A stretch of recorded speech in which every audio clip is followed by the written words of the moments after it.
When I was involved in broadcasting, I used to have the first hour of my show as a disc jockey in Columbus, Ohio. I used to give an inspirational program. And there was a lady that used to call me by the name of Audrey Pelmore. Audrey worked at University Hospital. Audrey was an enthusiastic personality that everybody liked her. I mean, she had a radiant smile, and she was just one of those people. You ever meet one of those people that everybody just liked them? She was one of those kind of folks. Audrey became stricken with muscular sclerosis at a very young age. And after a while, she became confined to a wheelchair. She had children. And because of her physical deterioration, she could no longer take care of her children. And she had to be confined to a nursing home, Alum Creek Nursing Home on Nelson Avenue in Columbus, Ohio. Audrey used to have the nurses at the hospital call the radio station and put the phone to her ear. And she would ask for a certain request, and I would ask her to say a few words to the listening audience. One day while I was doing my program, I got a call from one of my regular callers, a young lady by the name of Shirley. Shirley, on this particular day, there was a sound in her voice, and I detected that something was wrong. And she said to me, "It's nice talking to you, Les. I'll be seeing you." And I said, wait, hold a minute, Shirley. There's something wrong. She says, "There's nothing wrong." I said, "There is, Shirley. I know you. Come on, Shirley, what's wrong?" Well, Shirley had been diagnosed as having cancer of the breast. And they told her that she had a 60-40 chance of not surviving. During the time that she had had her medical examination, her husband had become distant. Through the pressure of losing her husband and the illness, she just felt, hey, I'm not the kind of person that can handle suffering, and I'd rather just end it quickly. She was at a critical point in her life, and this is the option that she decided to take.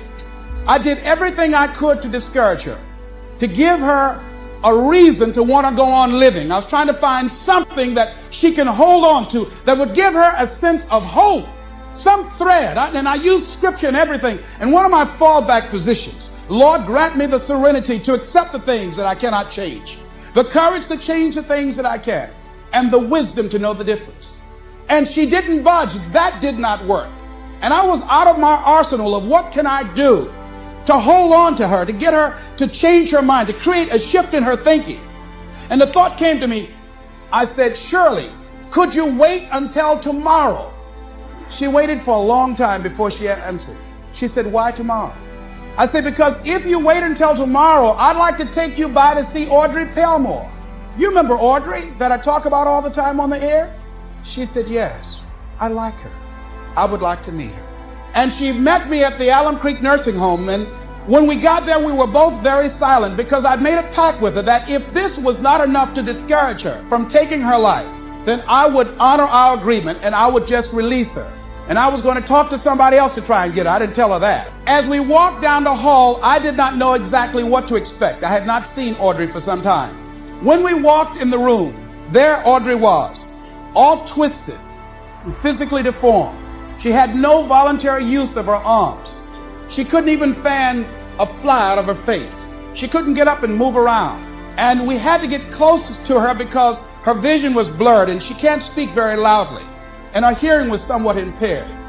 And as we drew closer to her, I said, "Audrey, this is Les. And I have a friend with me named Shirley. How you doing, Audrey?"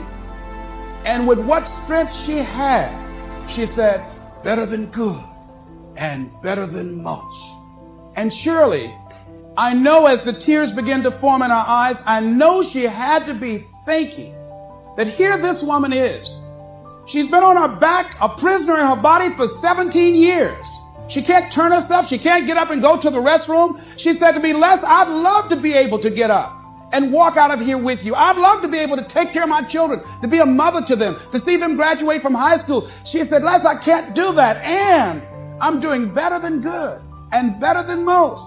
Shirley had to be saying within herself, what right do I have to feel sorry for myself?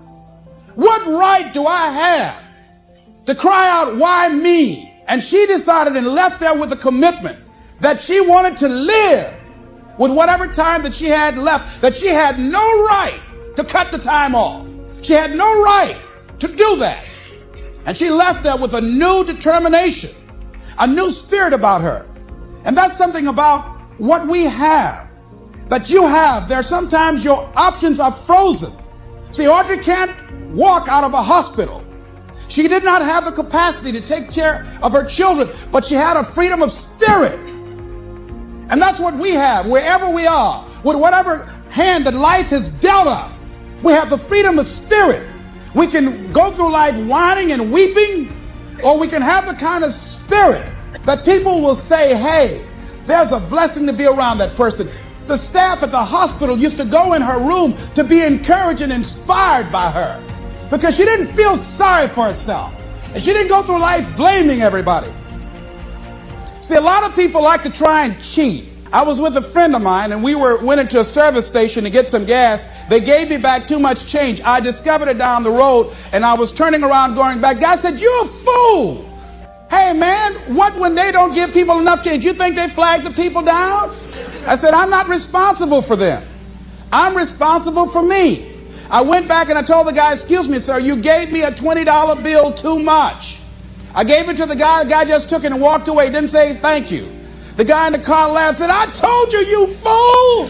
I said, I'm not responsible for his attitude. I don't care. Knowing that he would not say thank you, I would still give it back to him. Because my image of myself says, hey, you don't take something that doesn't belong to you. That's the way my mother raised me.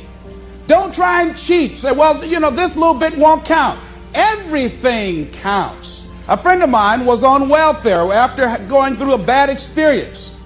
Someone, I think she and her husband became ill. They couldn't work for a while, and they went on welfare. After they both became physically well, he said, look here, we don't ever have to go back to work. We're making more money on welfare than we made when we were working, with all the Medicaid benefits and all of the food stamps and everything. She said, no. She said, we are not going to accept the checks anymore. He said, I'm not going to work. Now, you can go to work if you want to. She went down to the welfare department and said, don't send any more checks to my house. Lady said, excuse me? She said, now, I've been working here 25 years. No one has ever come in here and said, don't send any more checks here. Are you sure you're all right? Yes, I am. And she went home and told her husband, don't look for any more checks because I told them to cut the check off. Now we've got to find something to do. And they started a paper route and got over 1,500 customers and were making money hand over fist in a spirit of dignity and achievement, not ripping anybody off. That was a critical choice. She could have very easily said, well, everybody else is doing it. Why don't I do it? But she decided not to follow the crowd. So let's begin to look at this guy called Joe versus the volcano, and let's see what's in it for us. I took the liberty of changing some things to enable them to be symbolic for us. And Tom Hanks plays his role, and for those of you that have not seen the movie, it's about a guy who was going to work every day. It was very depressing. I mean, when you see it, I mean, the photography is very dingy looking and gray and very dim lighting, and the people are going in looking drab, doing the same old thing every day in the same old way. Some of you work with people like that. There are faces that you wish you never ever saw. Am I right? I mean, if you never saw them again, it would be too soon. Now, am I right? I'm going right. All right. So this is what was going on. This guy was going into this job where it was a dead-end job. He wasn't happy. He was miserable. And many of us can identify with that. He knew that he was capable of doing more, but he had really given up on himself. He had really sold himself out. Yeah, some of us have done that. He made a trade-off. For whatever reason, he decided to do this. That's why we can identify with him. And the volcano is symbolic of the challenges that we invariably face in life, of the problems that many of us run away from handling. And he had to handle this. And how did he come in contact with this volcano? Well, what happened was he was going to this doctor constantly. He was a hypochondriac because he wasn't living his purpose. His dream had not found his life work. He would create illnesses for himself. And so what happened in the process, this doctor decided, he set him up really. See, when you're not living your goal, you go through life living like a victim. People can set you up for anything. They can run any kind of game on you and you go for it. I had a saying when I was in radio, stand up for what you believe in because you can fall for anything. Well, Joe didn't believe in very much, including himself and his dreams, see? So he was very vulnerable. And so Joe was set up by this doctor. This doctor told him that he had a rare disease and he had 6 months to live. This disease was called a brain cloud. He believed it. But you know something? It changed his life. It changed his life. And so he was told, look here, you don't have long to live anyhow. The guy said, why don't you do this? I'm going to give you all my credit cards, and this way you can live like a king, and there's something I want you to do. There was a catch. There's a volcano on an island that's about to erupt. And unless somebody jumps in that volcano, sacrifice their life, these people on this island will perish. Well, your life isn't worth much and you don't have that long anyhow. So why don't you take my credit cards, all my credit cards, American Express, MasterCharge, take all of them, go live like a king and die like a man. And Joe said, okay. What did he have to lose? He was going to die anyhow. And his life didn't have any meaning and value to him as it was. So this was no big sacrifice on Joe's behalf. Now that says something about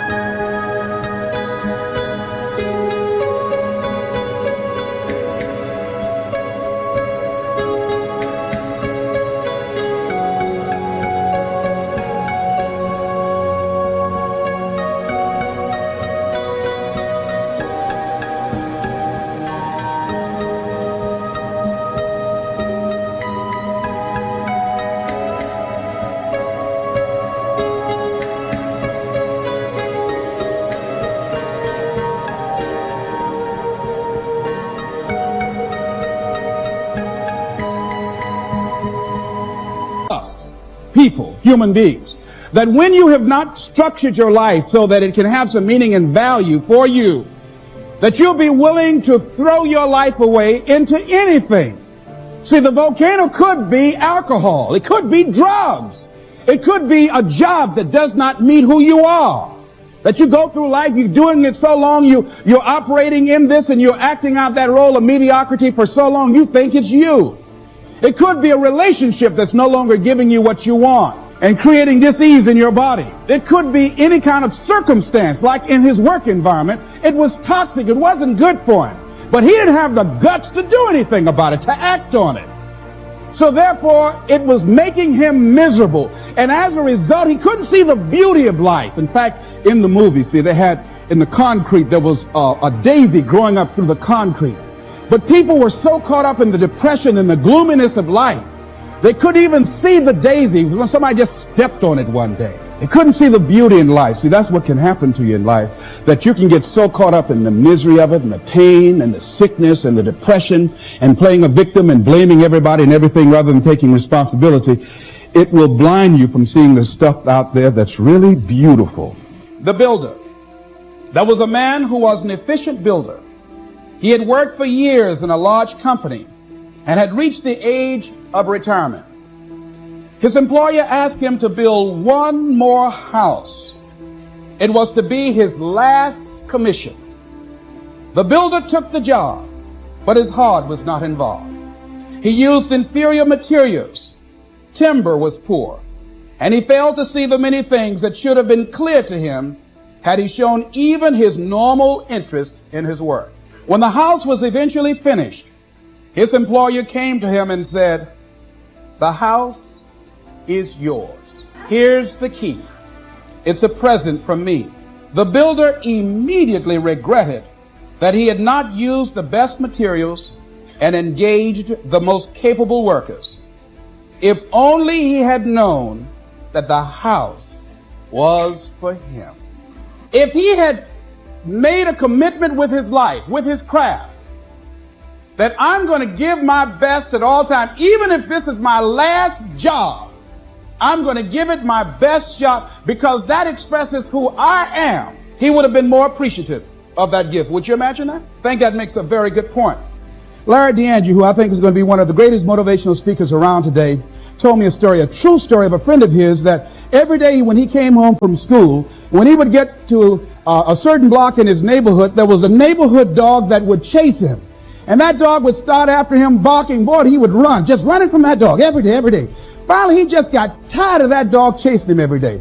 He said, this dog come around here today, I'm going to take a brick or something and bust him in the head. So he was walking home that day, minding his own business. Sure enough, same area, there was that dog there. And the dog started barking, he started running, he saw a brick and he stopped and picked up the brick and turned around, and the dog got close to him. He realized the dog didn't have any teeth. He said he put the brick down and said, get on out my way.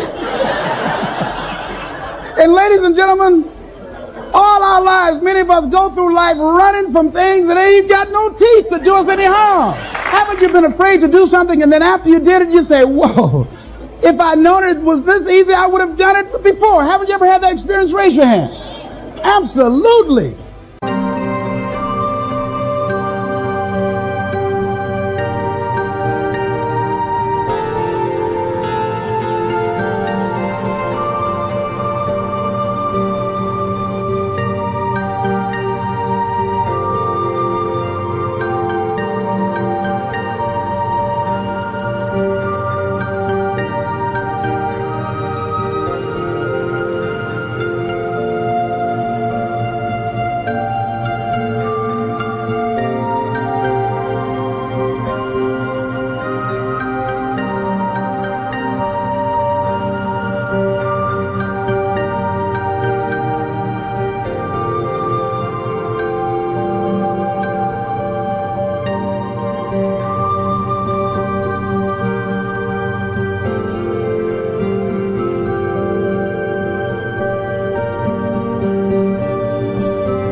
So we created this in our minds, false evidence appearing real. We made it real in our minds.